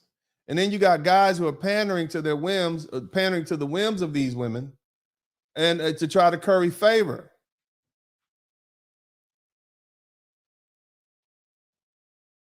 None of the information that they're giving is going to help these women become wives, though.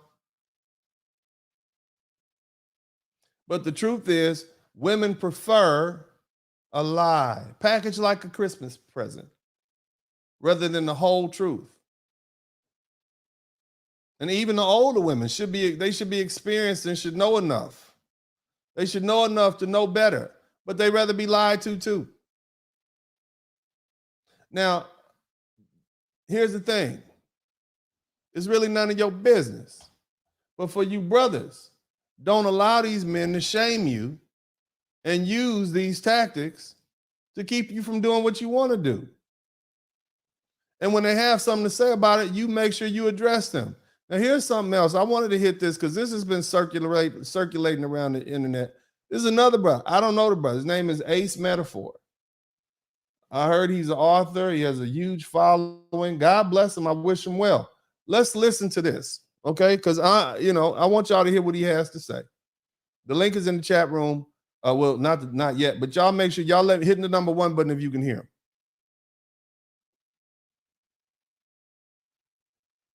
Act like it, don't they? Like, these men don't like women for real. They don't bond with women. They don't emotionally connect with women. They prefer to be around men. They respect men. They get along with men. They see men as their equals. They do not view you as it. But the only reason they're with you is because they're not sexually attracted to the men.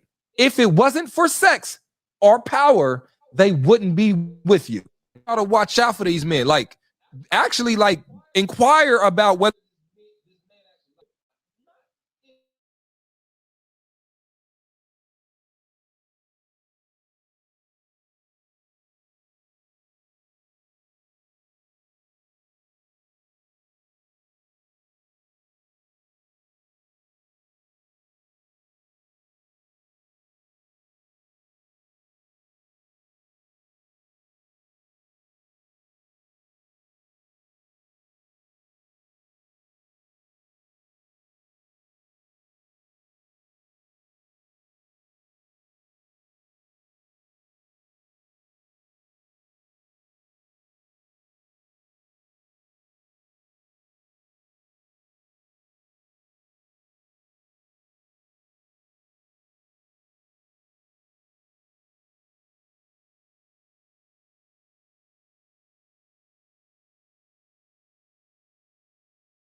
Hear me, hit the number 1 button if you can hear me now. Let me know if you can hear me.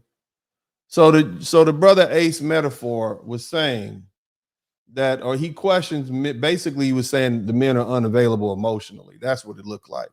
And so now I can see a lot of women following this advice and questioning whether or not the man that they're with, questioning his manhood, even though he specifically said it doesn't mean that they're gay or homosexual. But that's what these women are going to assume. If you like to be around, or you prefer the company of other men, or you cannot, your father, your brothers, your friends, the guys you grew up with, something's wrong with you. Something's pathological about you. Again, this is another way in which society, women, and other men began to question the veracity of your manhood. And we need to deal with this. Now, here's the thing. I'm going to give you guys there's a lot of reasons why a man may be emotionally unavailable. And I'm going to give you a couple of them. It could be that he's become indifferent because he realizes this woman won't listen and she wasn't following his lead. In other words, he recognizes that she's just temporary. Hell, women don't listen to men either way. You could have told her something dozens of times, how you felt, and she didn't care. So why continue trying? He recognizes it's temporary. The thing is, men are a lot more emotionally tolerant than women are. That's why you can sit up and be her emotional tampon and listen to all the stories and the insults that her, the gossip that her and her friends. That's why you can do that. Now, if you began to tell her all the stuff you said and you didn't listen to her and you didn't listen to her when she was talking, what would she call you? She would say you're emotionally abusive. You can't connect with her emotions because you don't want to sit up and listen to all that garbage she's talking about. And you have simply realized it's time for you to move on. He realized he no longer likes this woman. That's one reason a man can be emotionally unavailable to a woman. Here's another one. He's emotionally bonded to his father, his brother, and his guy friends because they're stable, long-lasting relationships who are important to him. And at that time, that woman may not have gotten to the point where she's that important to him.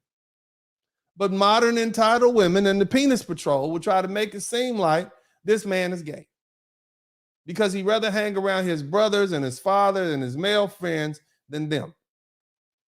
The problem is her overinflated valuation of herself, her overvaluation of her importance allows her to come to the conclusion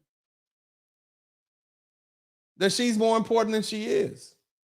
See, the truth is, and this is going to hurt some people, men know that women come and go. But your brotherhood, typically, your brother, your father, your guy friends, they remain with you for the rest of your life. Women just don't respect friendship like men do. That's why they fall out with each other every little while. And friendship between men is based on different principles than friendship with women.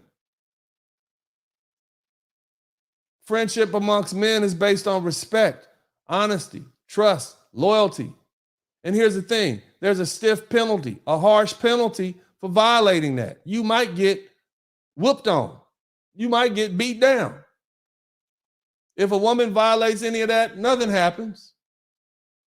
They fall out with each other. Chastising a man for not being emotionally available is like chastising a woman for gossiping and talking too much. That's just what they're wired to do. See, here's another thing. Men have realized from personal experience and comparing notes via social media that many women are not emotionally stable. They're manipulative and unreasonable. So why would you want to, open up to somebody like that? That sounds crazy. And let me tell you something else that's going to hurt your feelings too. Outside the bedroom and the kitchen, modern women are just not that important. As the old saying goes, if she ain't breeding or pleasing a man, there's very little value. Oh my God, I can't believe he said that. But the truth is, if you remove sex and food and nurturing our children from the equation, what else do women provide to modern men? What does she provide? You sit up and talk to your woman about your deepest, darkest feelings and stuff. Is that what you do, fellas? What happens when you talk to your woman about your deepest, darkest feelings and she get mad? Women are known to use everything you told her against you when the time is right. And you be better off talking to a dog than talking to a woman, because it always comes back to bite you in a heated argument. When they want to hit you, they hit you below the belt.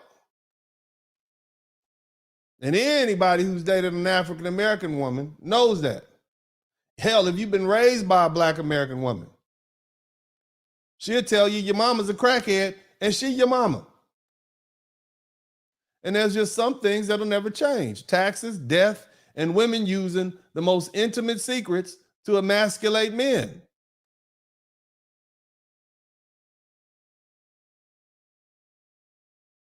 See, the bonds that men have amongst each other, they're stronger than that. They're more genuine. So that might be another reason why he does not want to be available for you emotionally. Here's another one. It's going to hurt too, ladies. Maybe he sees her as a sexual partner and that's it. Why would he want to have a deep, meaningful conversation with a toilet or a trash dumpster? I get it. That was painful too. But that's what you are to him. He does not see this woman as a potential permanent dating partner. And that's for all the reasons mentioned above, whatever happened. Instead, he sees her as for recreational use only and nothing more. And he probably came to that conclusion because he was quiet and he listened to you. And he watched you. And you, ladies who are listening, you told him exactly who you were, and he believed you. Here's another one. Maybe he sees you as a low-quality woman and has no intention of committing to you fully. But unfortunately, the modern woman and her ego and her entitlement won't let her accept that she's not good enough for him. Here's another thing. You might have been good enough for him, but then that changed. Because the more a man builds and accomplishes, the more his standards go up and up and up and up. And so does his choice of women. This is why women often like to control men's success. And they will often do things to inhibit a man's success. They will interfere with your work hours. You trying to run out the door, they'll jump in front of you. Give me a hug, give me a kiss. You trying to do some physical fitness. Oh, come on, we never spend time together. You get dressed up and put some nice clothes on with a nice cologne. They're asking you where you going and when you coming back. And there are a lot of women that will even mess with your self-esteem. So again, there are a lot of reasons why men would not necessarily want to be emotionally available for certain women, period. And there's nothing wrong with that. That's just being a man. Again, you are a man because you were born a man. And I don't care what these folks in Hollywood and New York and the left coast and the East Coast are trying to tell you, you're a man. And we're going to start with that. The link is in the chat room. You guys make sure you come on in. We're going to have a great conversation. I appreciate y'all. Y'all come in. We'll be right back. Peace. You know, I hear a lot of my black brothers pandering to sisters with this good, sweet, conscious talk about how we need to respect and protect the black woman. But it's funny, I don't hear no talk about how we need to check and discipline and control the wildness and rebelliousness of the black woman so that they can qualify for our protection. Why are we yelling so much about how we got to respect and protect the black woman when she out here wild as F, doing whatever she want to do, and then demanding our protection? You know, that's sucker move. That's some punk pandering. If we gonna respect and protect the black woman, that's because we can check and discipline and control their wildness. Ain't no respect and protection without checking and disciplining, controlling. with love and wisdom, of course. But that's our work as men. We got to do that job. Peace.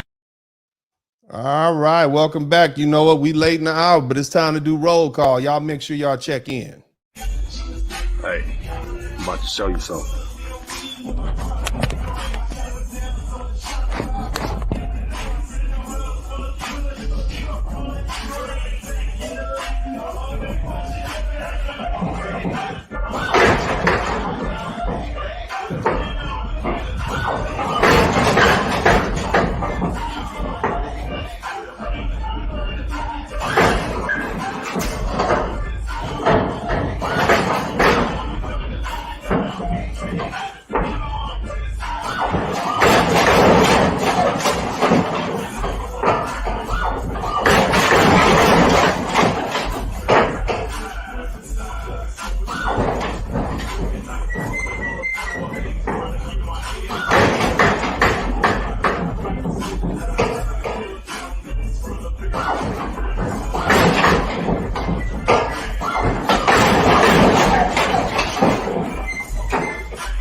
Get enough?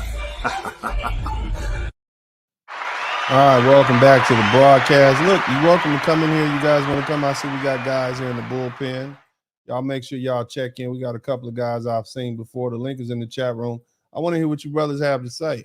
You know, I want to hear what you have to say. What's up, Pharaoh Ishmael? How you doing today, sir? I'm doing good. How are you, man?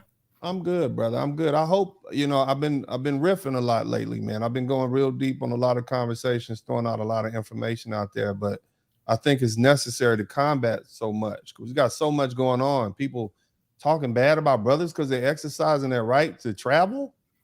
Yeah. You know, emasculating black men specifically. You know, what's the problem here? Why is it that we're such an easy target, and why are we not pushing back? Anyway, the link is in the chat room, man. What are your thoughts on this conversation?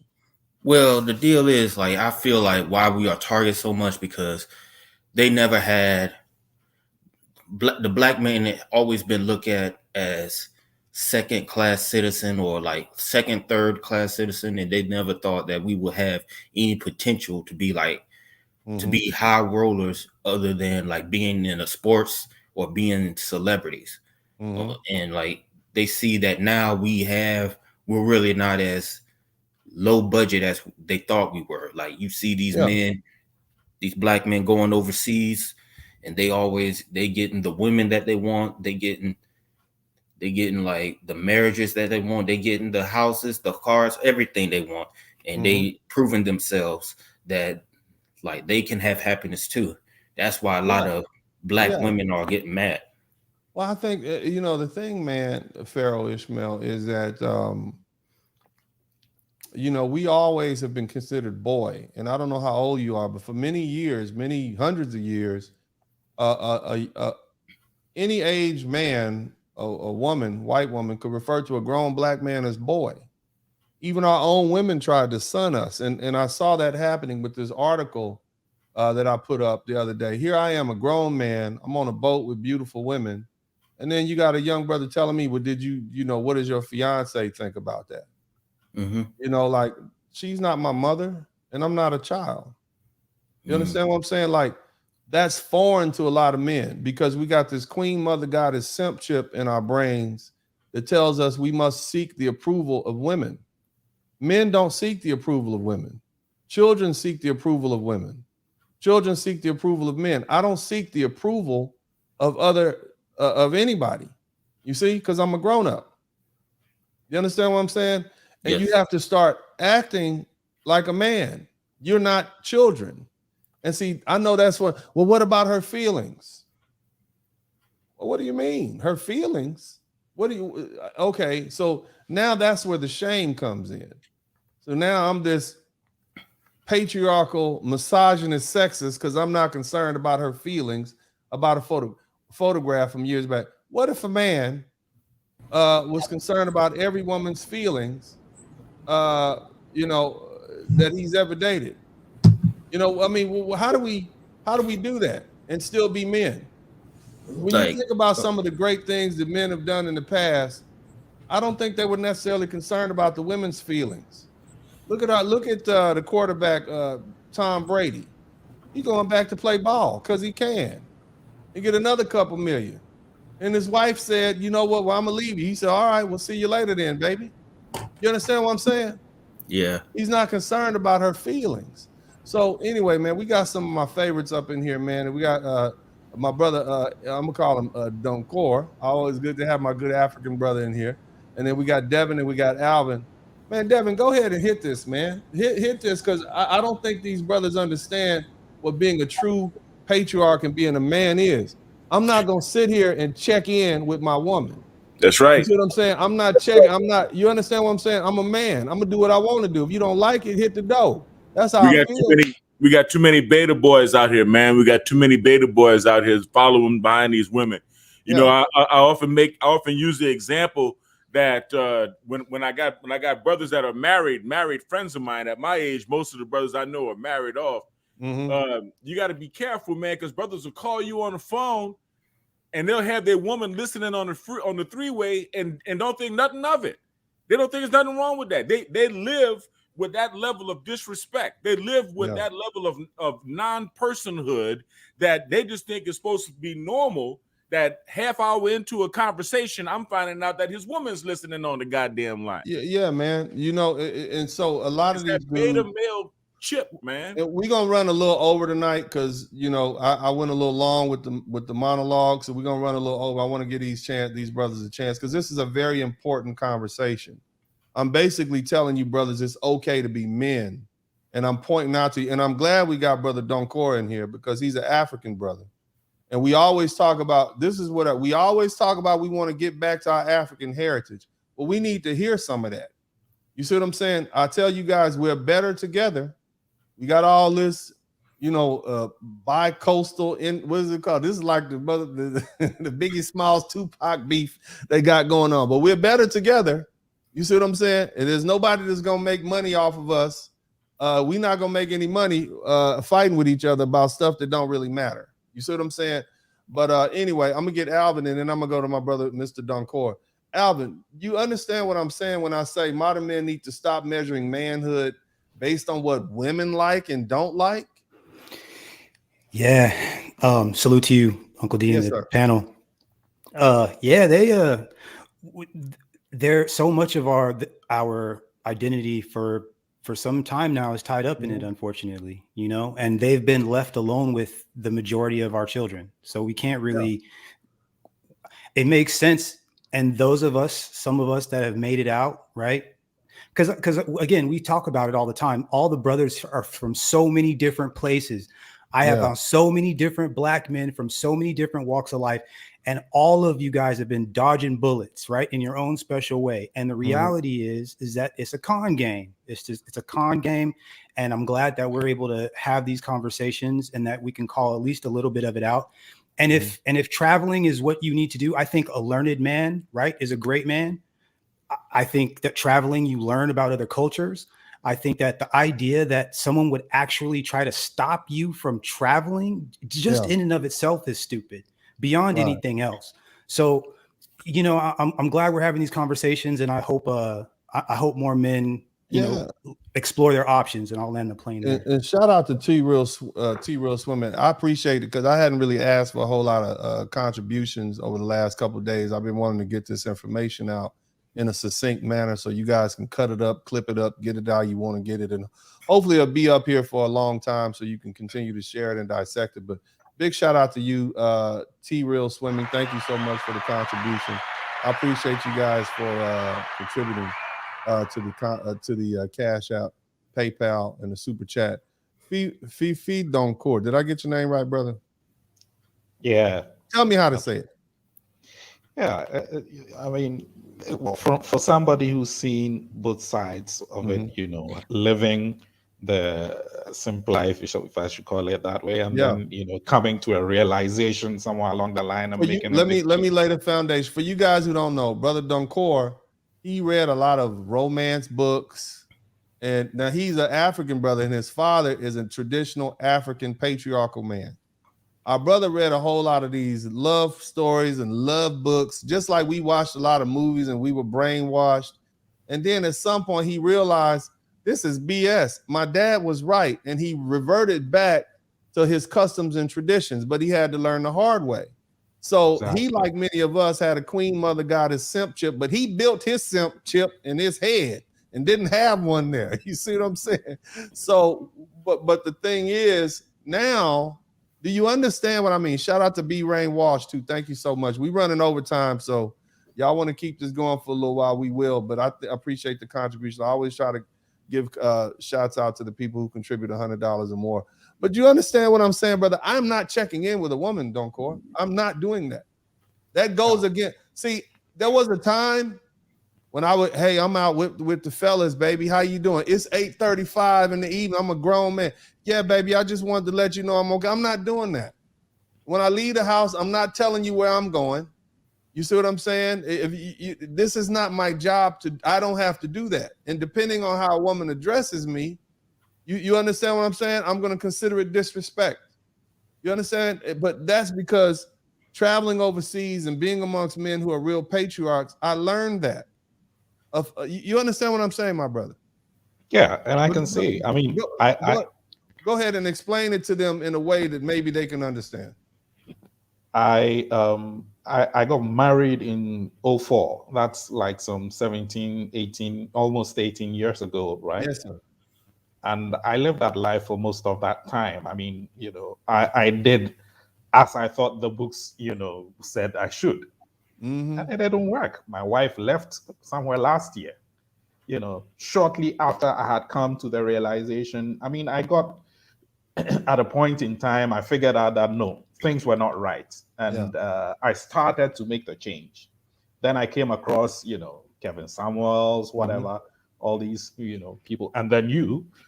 And I mean, somewhere along the line, she left. And if you do these things, on the notion that that's what will make them happy, that's what's going to keep them around, but it doesn't work, know. And I've realized that the friends of mine who have lived the traditional style, theirs have been more successful. They who have kept the principles, that I know, with the strong man principle and all those things, they've been more successful than everybody else. Brother, let me lay it down where the cows can eat it. Being concerned about your woman's feelings is why you let her go on these girls' trips. Being concerned about how your woman feels about certain things is why she stopped cooking. Being concerned about your woman's feelings is why you've been living in a house with a woman who hadn't had sex with you for months. You understand what I'm saying? Exactly. This is what happens when you're overly concerned with your woman's feelings, my brother. There's duties and then there's obligations. You have your duties. They don't want to hear, I don't have any money. I can't pay the bill. No, you're a man, you're a protector, you're a provider. You do your job. I'm gonna do my job. You understand what I'm saying? Being overly concerned with these women's feelings is why you've been manipulated, why you've been used as Western men. That's why the rest of the world sees you as weak. I believe, who's the prime minister of Russia? What did he say about American men? Have you guys heard that? Putin said, all of you American men are run by your wives. Yep. Western men are the laughing stock of the world. You wonder why our divorce rate is so high? Because you are too concerned about these women's feelings. The judges and the politicians that we elect, they're simps too. They're too concerned about these women's feelings. Well, we don't want to take the children away from the mother, even though she's a crackhead and doesn't have any money, because that might hurt her feelings. And that's why you got a bunch of children, wild children, running around these communities, shooting them up, and it's going to get worse.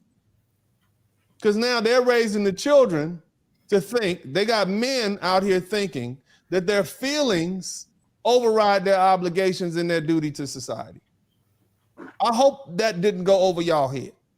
But let's go back to my man, Pharaoh Ishmael, man. Go ahead, brother. But you know what? Let's take a quick break. We'll be right back.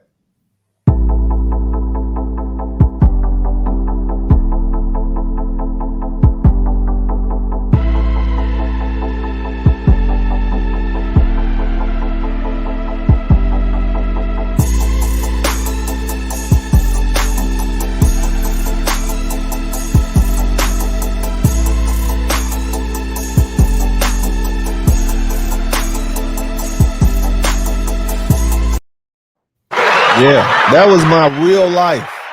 You understand what I'm saying? I'm not, and I tell you, I love my fiance. She cooks, she cleans, she's feminine, she works out 6 days a week. I got a gym here at the house, a full gym. She uses it. She works out more than me. You understand? In my gym.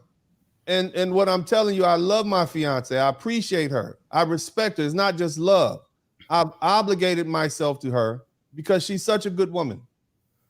I tell you men all the time, don't cheat on your woman. Don't go outside of your relationship. That is my word. I want you to be moral, upright men like that. That's what I want. And I know there's many of you guys who've cheated. Some of y'all are married and cheating. It's the thing you do. Okay?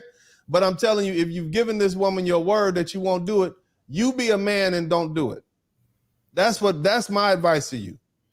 You understand what I'm saying, brothers? Hear me. I know that was oh my God. Kevin said we could have side bitches. I'm telling you no. Okay? I'm telling you, it messes with your integrity as a man if you break your word. That's what I'm telling you, brothers. And you don't want to bring that spirit of that other woman in your house. Now, if you have an arrangement, if you live in a country where it's allowed, that's something different. That's something totally different. That's outside of the culture. But if you give your word, you stick to your word. That's what I ask you brothers to do. Now, I'd like to just open up the panel and let you brothers begin to talk.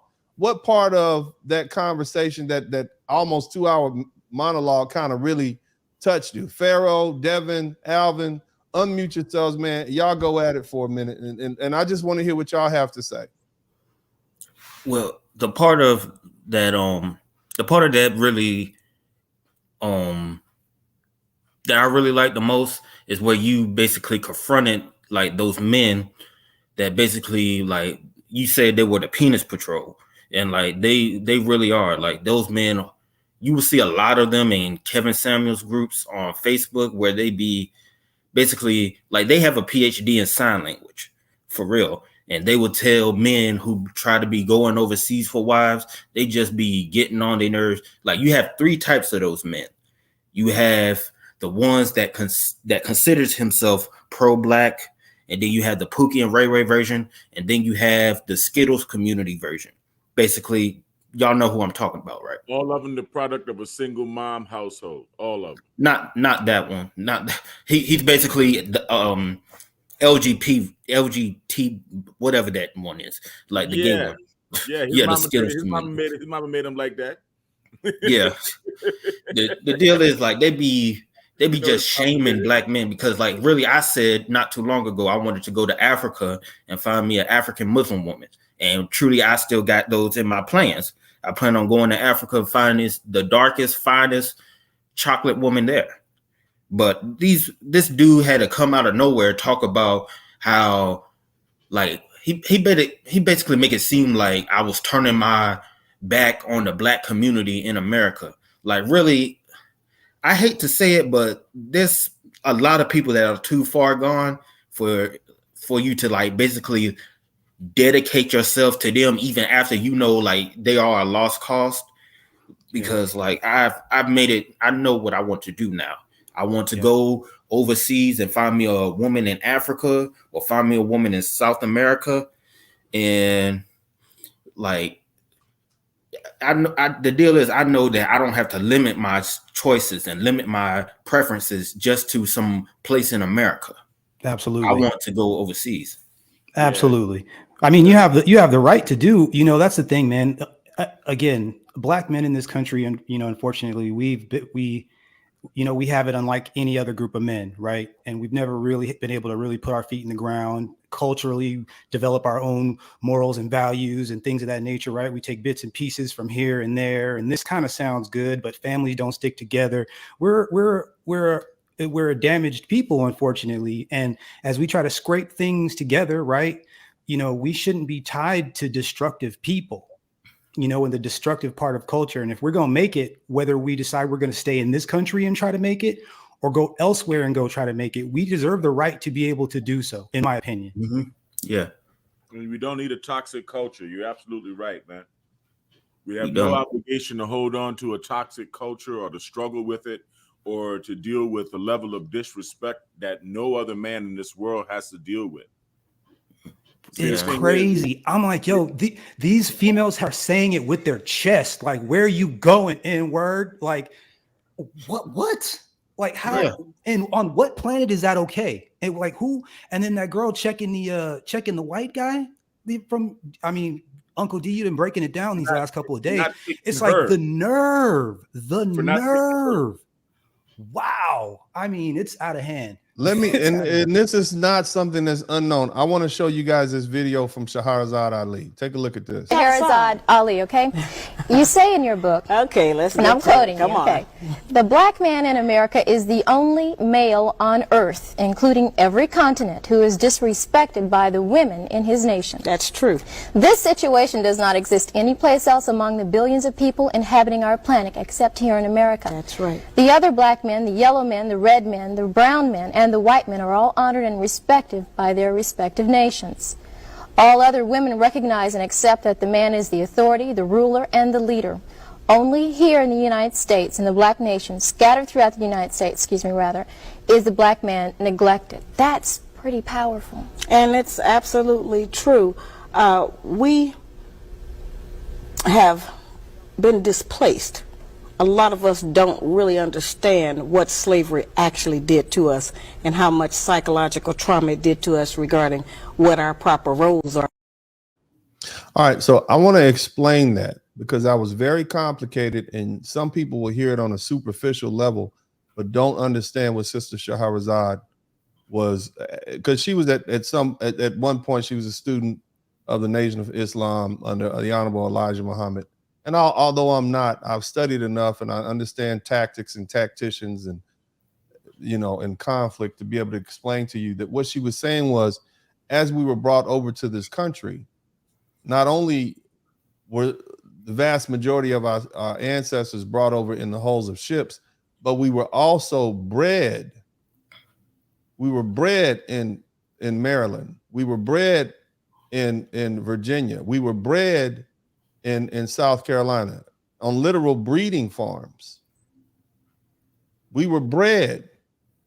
So it's not like I can trace my ancestors back to my brother Don Cor. I can't trace them back because we were literally bred to do this. People were just thrown in rooms and had sex. Sometimes the plantation owner and his relatives would jump in there, and the children these women were rewarded for giving birth to children. And then guess what? They were sold off, never to know who their parents were. So when I tell you black men that the war was lost, okay, before it even got started, you are a people who, and this is not just me, BGS, Dr. Tia-San Johnson, we talked about this last year. We talked about the breeding farms. I got 3 or 4 books right here that talk about it. So although we are of African descent and we love our African brothers, we are not like them. They have a strict culture. They have a great understanding of who they are. They got different tribes. They, sometimes they don't all get along, but hell, they know who they are. But as a group of people, we are unique. As a group of men, we are unique. We don't have a land that we can point to and say that's ours. We don't have a group of people called Black Americans constantly coming to the United States, reinforcing our culture. Our culture is a derivative or outcropping of white supremacy, racism, survivalism, slavery, oppression, depression, and every other sort of atrocity that you can think of. It was a culture derived to help us survive. And so in doing that, we as men could not express our masculinity as we wanted to, because you can't be too manly around here and master is control of your life or death. Your master is everything. And then you got his female, his woman who was bred too, who is 100% beholden to him. Our black women were culturalized to be 100% beholden to the white man and the white woman. That is why she still loves this white woman like she does. That is why she will bleach her skin. And it's unfortunate that this sickness is now spreading to Jamaica and Africa and all these different places. They are beholden to this white woman like that. And I know I'm having a blackity black moment. I know it's a lot of people. I know the white folks. Shout out to all the white folks listening. I know, but just bear with me for a minute. I need to talk to my people. This is my base.